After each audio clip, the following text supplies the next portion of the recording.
ओम शांति।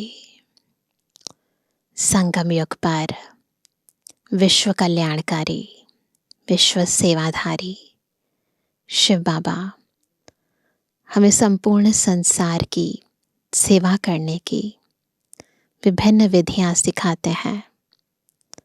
मनसा वाचा कर्मणा, कैसे हम अपने कर्मों को श्रेष्ठ बनाएं और हमारे साथ साथ अन्य आत्माओं का भी कल्याण हो जाए, ऐसा तरीका सिखाते हैं। और साथ साथ बाबा बहुरूपी बनकर, कभी सर्जन बनकर, कभी धोबी बनकर, कभी साजन बनकर ना, हमें अलग अलग तरीके से ज्ञान सुनाते भी हैं और ज्ञान का श्रृंगार भी करते हैं। और जितना जितना हम ईश्वरीय ज्ञान रत्नों को अपने मन और बुद्धि में पूर्ण रीति धारण कर लेते हैं, उतनी बुद्धि, उतना मन बिल्कुल पवित्र, शुद्ध, स्वच्छ बन जाता है और ईश्वरीय सेवा की विभिन्न विधियां रचकर यही मन बुद्धि इन कर्मेंद्रियों द्वारा ईश्वरीय सेवा के विभिन्न कार्य कराती है और हमें भी बाबा के समान विश्व सेवाधारी बना देते हैं। तो आज भी बाबा हमें सेवा की विभिन्न विधियां सिखा रहे हैं, कैसे हम ज्ञान रत्नों का, गुण रूपी रत्नों का श्रृंगार करें और फिर अन्य आत्माओं की सेवा करें। वो विशेष सेवा कराने की विधि बता रही है। सुनते हैं बाबा के मधुर महावाक्य। आज है 19 तारीख, 19 जुलाई 2024। बाबा के मधुर महावाक्य है। मीठे बच्चे, तुम्हें डबल सिर ताज राजा बनना है। तो डबल सिर ताज सिंगल वाला नहीं, द्वापर के लिए नहीं तैयार कर रहे। डबल सिर ताज राजा बनना है तो खूब सर्विस करो, प्रजा बनाओ। संगम पर तुम्हें सर्विस ही करनी है, इसमें ही कल्याण है, हमारा भी और दूसरों का भी। प्रश्न है, पुरानी दुनिया के विनाश के पहले हर एक को कौन सा श्रृंगार करना है ना? सब श्रृंगार करेंगे। बाबा तो सादा जीवन उच्च विचार सिखाते हैं, पर ये श्रृंगार किसका है? देह का नहीं है, आत्मा का श्रृंगार है। उत्तर है, तुम बच्चे योग बल से अपना श्रृंगार करो। इस योग बल से ही सारा विश्व पावन बनेगा। तुमको अब वानप्रस्थ में जाना है, इसलिए इस शरीर का श्रृंगार करने की जरूरत नहीं।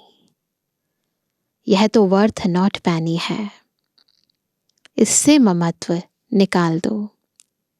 विनाश के पहले बाप समान रहम दिल बन अपना और दूसरों का श्रृंगार करो। अंधों की लाठी बनो। ओम शांति। अब यह तो बच्चे अच्छी रीति समझ गए हैं कि बाप आते हैं पावन बनने का रास्ता बताने। उनको बुलाया जाता है इसी एक बात के लिए कि आकर हमको पतित से पावन बनाओ, क्योंकि पावन दुनिया पास्ट हो गई, अब पतित दुनिया है। पावन दुनिया कब पास्ट हुई? कितना समय हुआ? यह कोई नहीं जानते। तुम बच्चे जानते हो। बाप फिर इस तन में आया हुआ है। तुमने ही बुलाया है कि बाबा आकर हम पतितों को रास्ता बताओ, हम पावन कैसे बने। यह तो जानते हो हम पावन दुनिया में थे, अभी पतित दुनिया में हैं। अभी यह दुनिया बदल रही है। नई दुनिया की आयु कितनी? पुरानी दुनिया की आयु कितनी है यह कोई भी नहीं जानते। पक्का मकान बनाओ तो कहेंगे इसकी आयु इतने वर्ष होगी। कच्चा मकान बनाएंगे तो कहेंगे इसकी आयु इतने वर्ष होगी।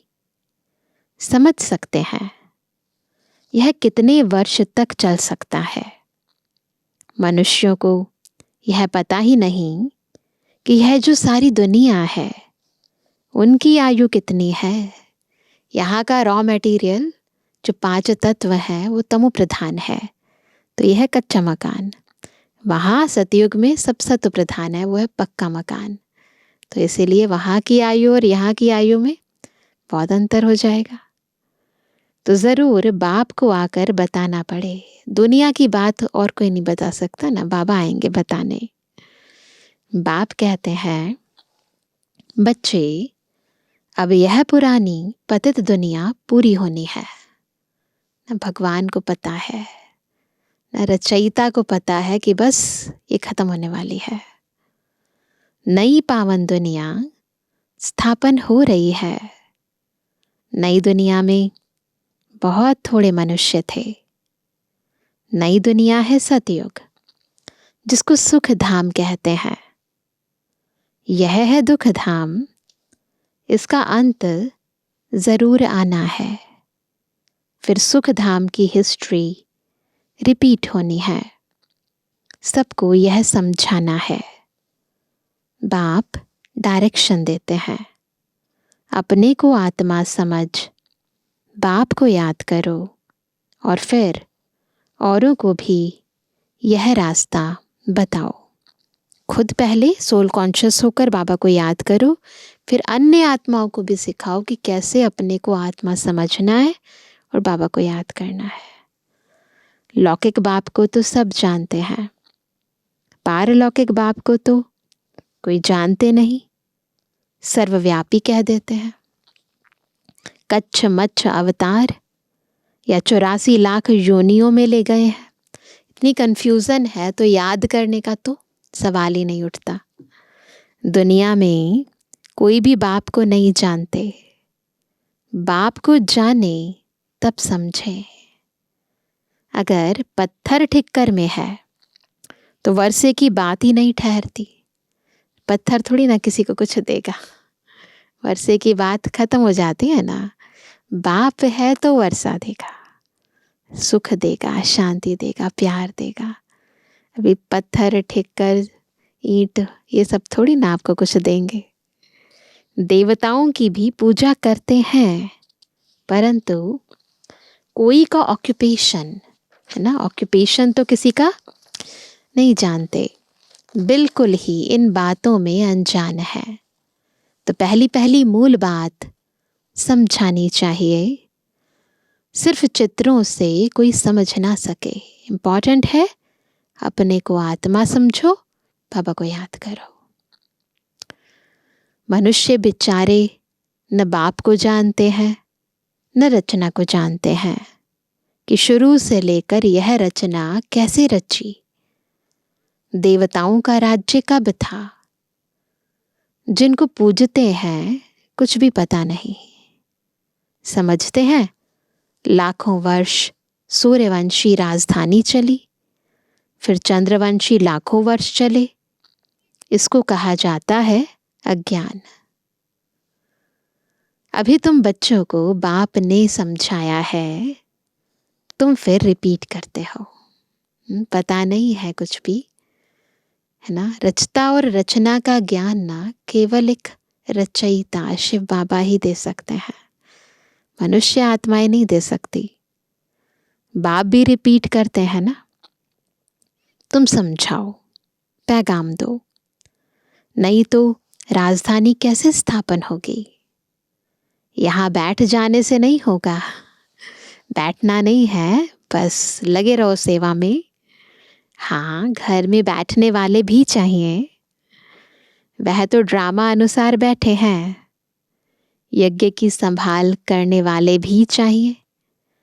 बाप के पास कितने बच्चे आते हैं मिलने के लिए, क्योंकि शिव बाबा से ही वर्षा लेना है। लौकिक बाप के पास बच्चा आया तो वह समझेंगे हमको बाप से वर्षा लेना है ना। बच्चे को पता होता है कि हमें अपने बाबा से वर्षा लेना है, जायदाद का मैं वारिस हूँ। बच्ची तो जाकर हाफ पार्टनर बनती है ना। अभी तो बच्चियों को भी वर्षा मिलता है। सतयुग में कभी मिल्कियत आदि पर झगड़ा होता ही नहीं। यहाँ झगड़ा होता है काम विकार पर। वहां तो यह 5 भूत होते नहीं तो दुख का नाम निशान नहीं। सब नष्टो मोहा होते हैं। यह तो समझते हैं स्वर्ग था जो पास्ट हो गया, ऐसा दुनिया वाले भी समझते हैं, चित्र भी हैं। परंतु यह ख्यालात तुम बच्चों को अभी आते हैं। तुम जानते हो यह चक्र हर 5000 वर्ष के बाद रिपीट होता है।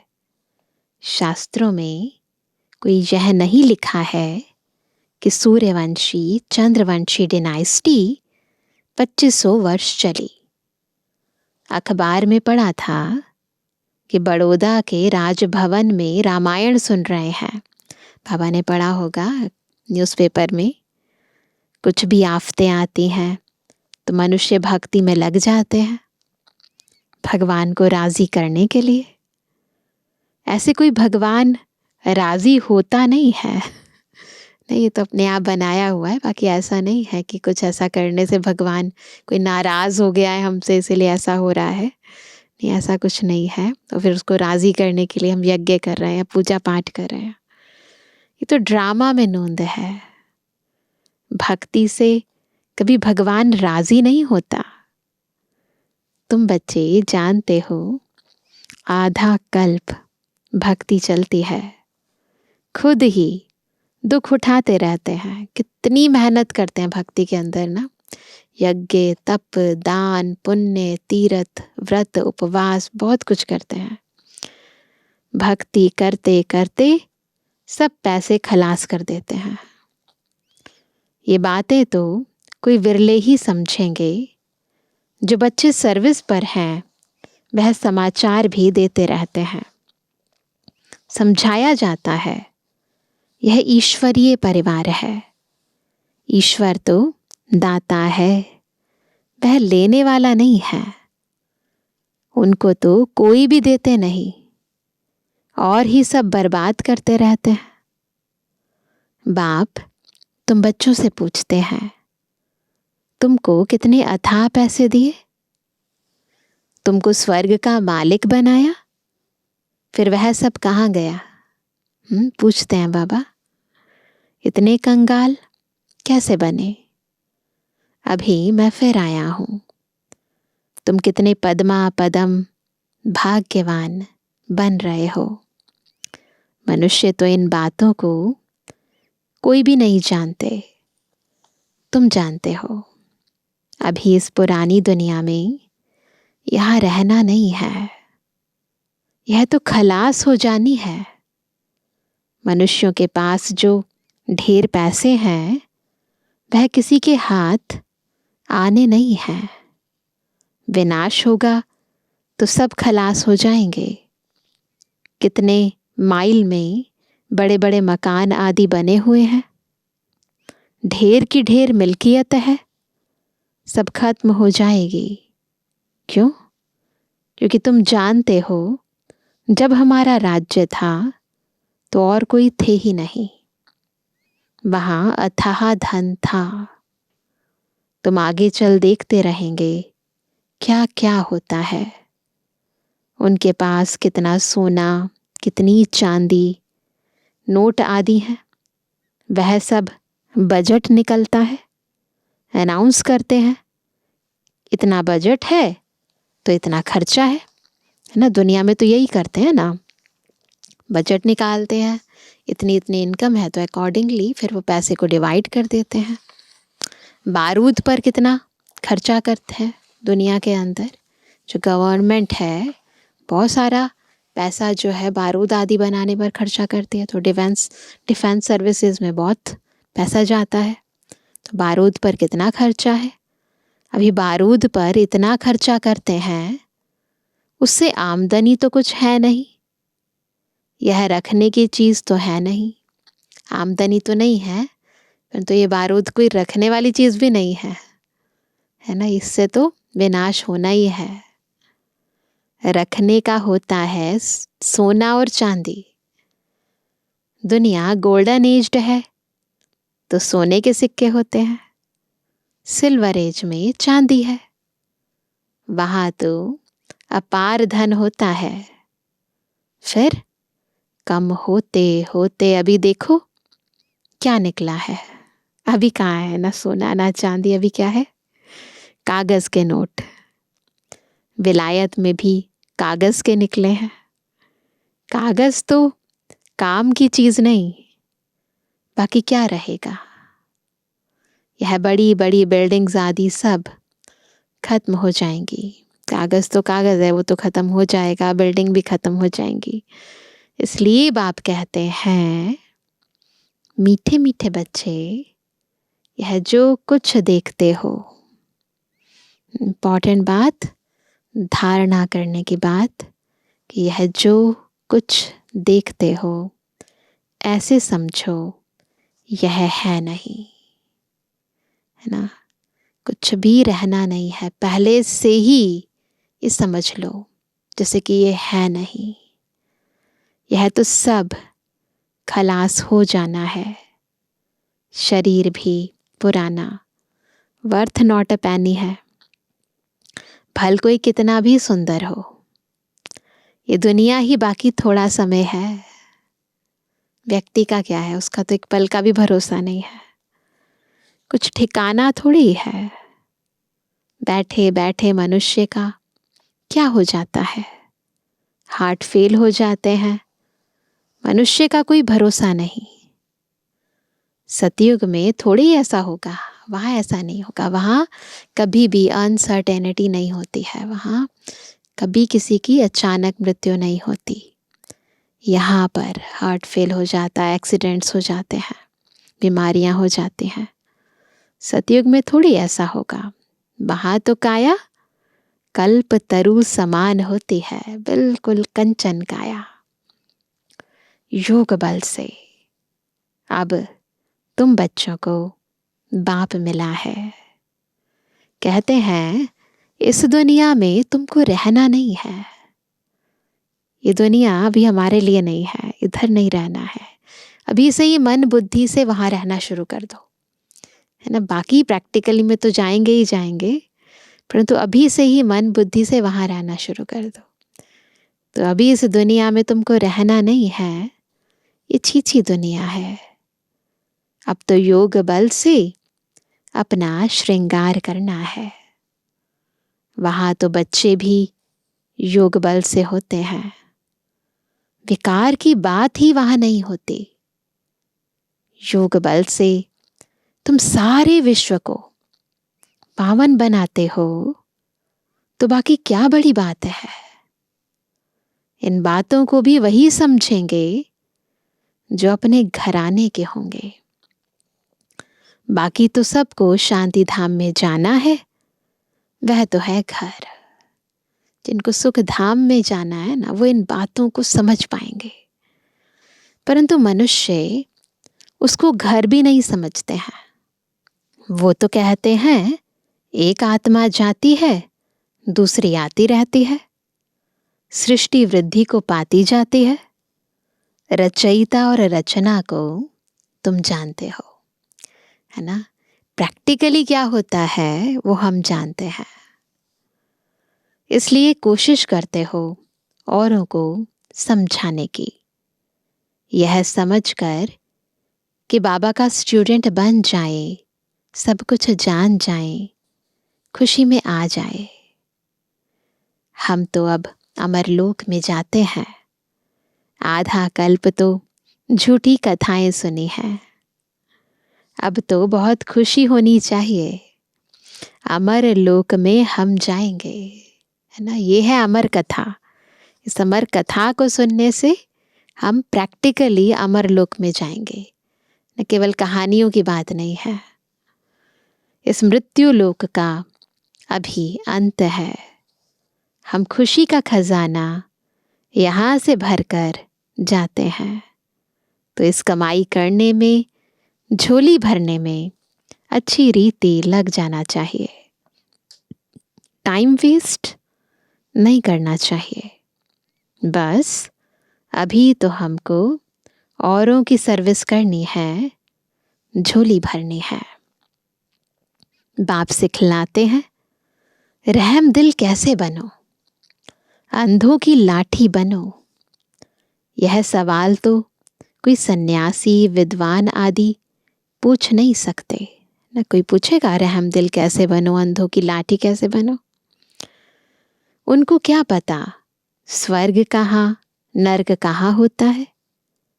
भल कितने भी बड़े बड़े पोजीशन वाले हैं, कमांडर चीफ एरोप्लेन्स के हैं, कमांडर चीफ लड़ाई के हैं, स्टीमर के हैं, आर्मी के हैं, नेवी के हैं, एयरफोर्स के हैं। तो मैंने कहा लेकिन तुम्हारे आगे यह सब क्या है, क्या है तुम जानते हो। बाकी थोड़ा समय है। स्वर्ग का तो कोई को पता ही नहीं। इस समय तो सब तरफ मारा मारी चल रही है। फिर उन्हों को एरोप्लेन्स अथवा लश्कर आदि की दरकार नहीं रहेगी। बस खत्म, यह सब खलास हो जाएंगे। बाकी थोड़े मनुष्य रहेंगे, यह बत्तियां, एरोप्लेन आदि रहेंगे।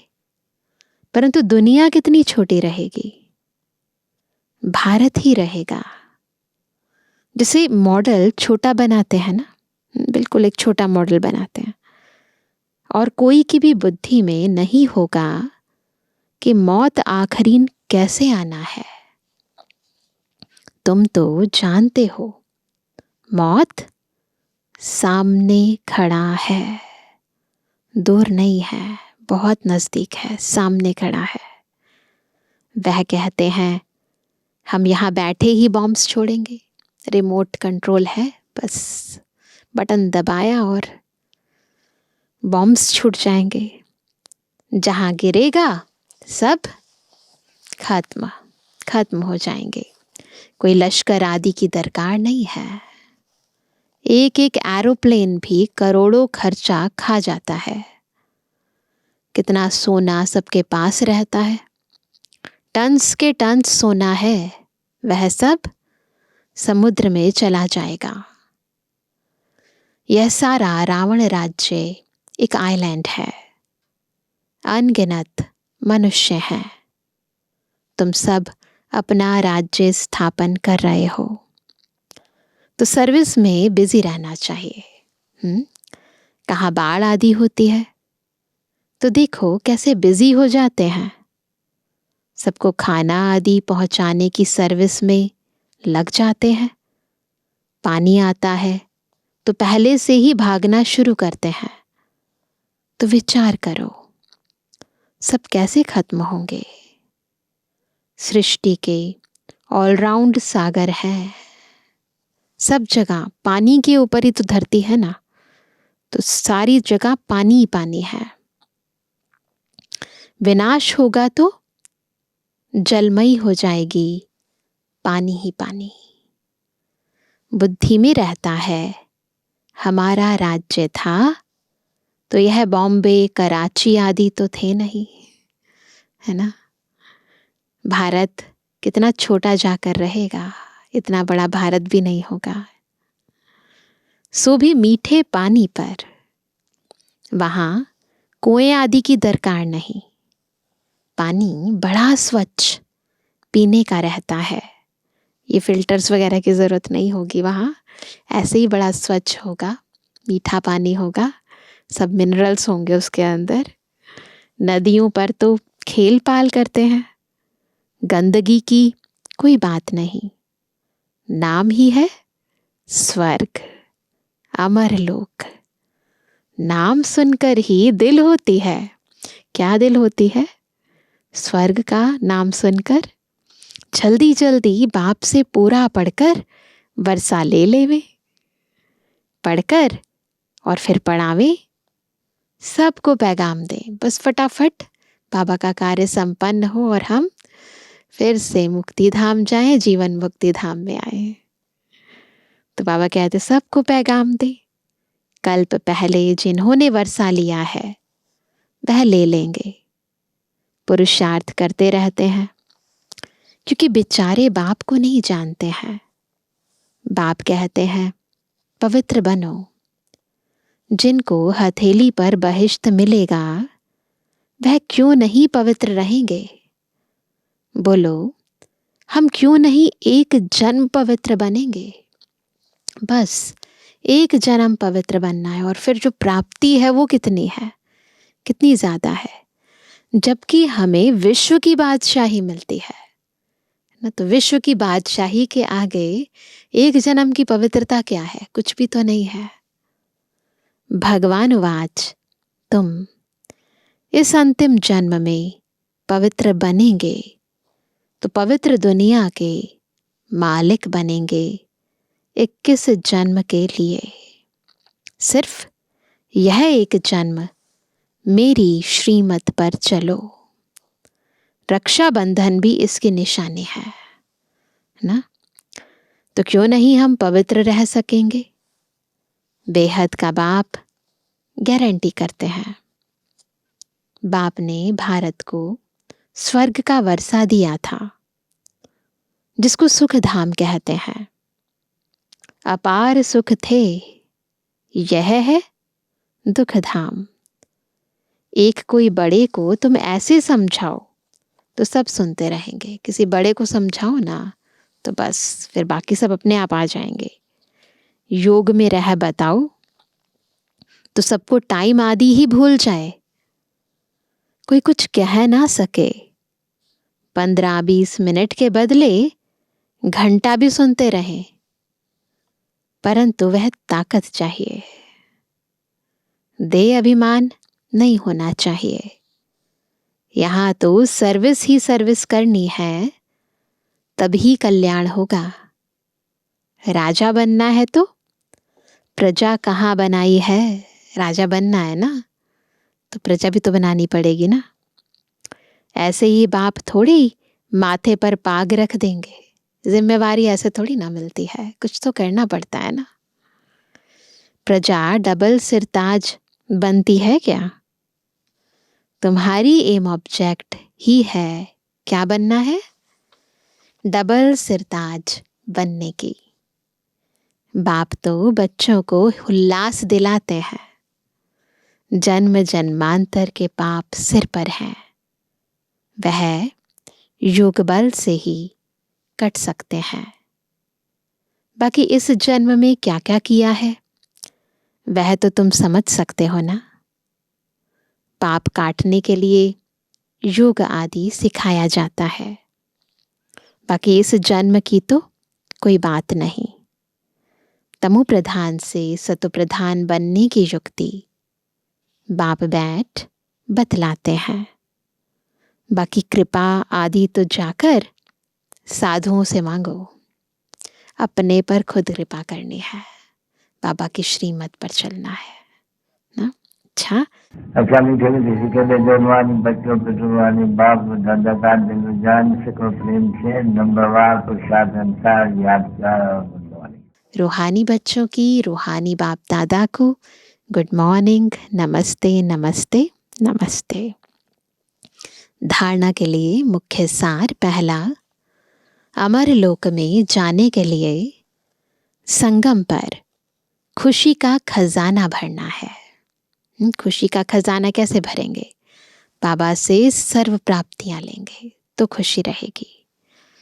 टाइम वेस्ट नहीं करना है। अपनी झोली भरकर, कौन सी झोली? बुद्धि रूपी।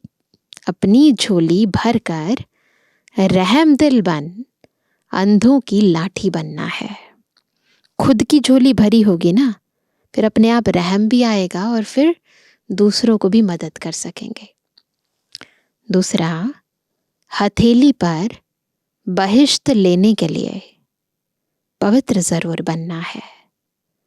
स्वयं को सतो प्रधान बनाने की युक्तियां रच अपने ऊपर आपे ही कृपा करनी है। योग बल जमा करना है। वरदान है, हजूर को सदा साथ रख। कौन है हुजूर? हमारा शिव बाबा। हुजूर को सदा साथ रख, कंबाइंड स्वरूप का अनुभव करने वाले विशेष पाठधारी भव। सब चाहते हैं हम स्पेशल लगें, तो उसके लिए क्या करना है? बिल्कुल ऐसे जैसे मैं और बाबा कंबाइंड है। तो हुजूर को सदा साथ रखकर कंबाइंड स्वरूप का अनुभव करो। फिर देखो, जो कर्म करोगे विशेष होगा, तो विशेष पाठधारी बन जाओगे।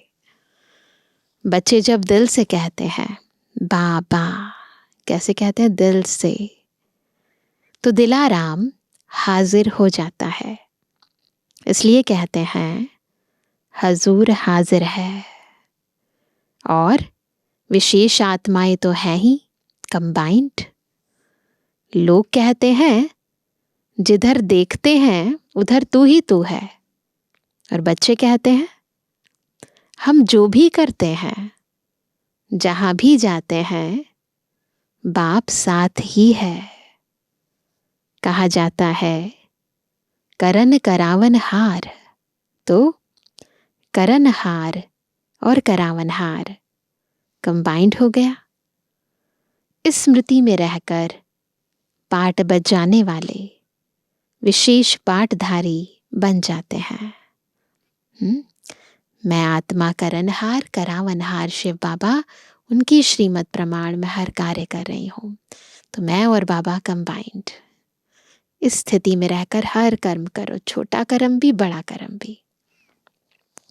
स्लोगन है, स्वयं को इस पुरानी दुनिया में गेस्ट समझ कर रहो। कैसे रहना है? मैं कौन हूँ? मेहमान, गेस्ट। तो स्वयं को इस पुरानी दुनिया में गेस्ट समझ कर रहो, तो पुराने संस्कारों और संकल्पों को गेट आउट कर सकेंगे। तो पुराने संकल्पों को, संस्कारों को गेट आउट करना है तो कैसे समझना है खुद को? मैं कौन हूँ? गेस्ट हूँ, मेहमान हूँ, है ना? आया हूँ सेवार्थ, फिर ऊपर जाना है। किसी से कोई अटैचमेंट नहीं, कोई लगाव नहीं, कोई झुकाव नहीं, किसी बात का प्रभाव नहीं। बस हम तो मेहमान है ना, जाना है काम करके, बस बुद्धि में रहे जाना है। तो फिर अपने आप ही पुराने संस्कार, संकल्प खत्म हो जाएंगे। अभी सुनते हैं आज का अव्यक्त इशारा। किसी भी आत्मा से कुछ ले करके देने की इच्छा ना हो। बिजनेस नहीं है ना, तो ऐसी इच्छा ना हो वो दे तो मैं दूं, नहीं। संकल्प में भी यह ना आए कि यह करे तो मैं करूं, यह बदले तो मैं बदलूं, कुछ वह बदले कुछ मैं बदलूं। भिखारी को भी मालामाल बनाने वाला, अपकारी के ऊपर उपकार करने वाला ही परोपकार की भावना से संपन्न है। तो इसीलिए परोपकार करो, है ना? कोई कुछ दे तो मैं दूं, कोई कुछ करे तो मैं करूं, नहीं। मेरा काम है करना, मेरा काम है देना, अपकारी पर भी उपकार करना। अच्छा, ओम शांति।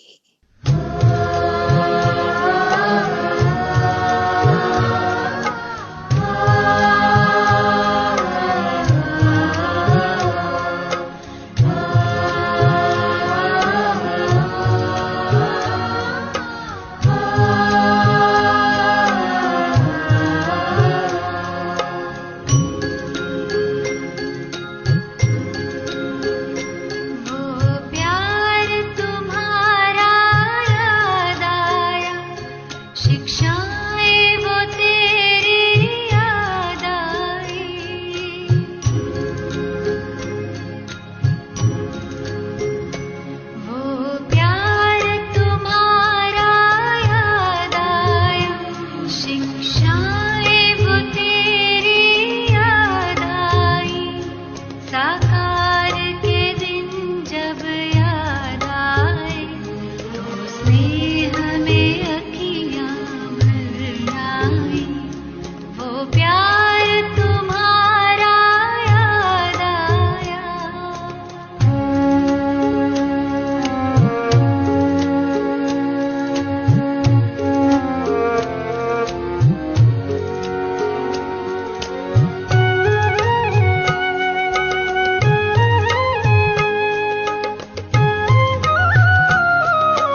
जब भी